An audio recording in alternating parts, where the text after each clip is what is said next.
Non veg milk, आप कौन सा पीते हैं, वेज वाला कि नॉन वेज वाला?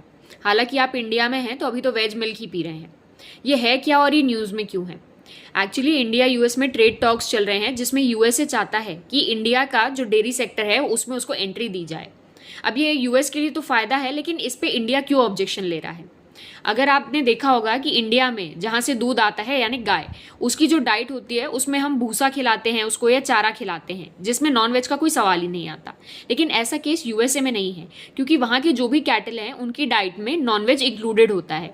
फिर वो इन द फॉर्म ऑफ हो कि उसमें पार्ट्स ऑफ पिग हो, काउ हो, या तो चिकन हो, फिश हो, इस तरीके से, यानी नॉनवेज उनकी डाइट में इंक्लूड होता है। लेकिन ये काफ़ी अनएक्सेप्टेबल है इंडिया में। अब उसके कई कारण हैं, उसमें ये बताया गया है कि हमारे यहाँ कभी ऐसा नॉनवेज खिलाया ही नहीं गया है गाय को, और ये काफ़ी ज़्यादा अनएक्सेप्टेबल है लोगों को कि अगर हम बटर ले रहे हैं या मिल्क ले रहे हैं और जो जिस जगह से आ रहा है यानी गाय वो नॉनवेज खाती हो।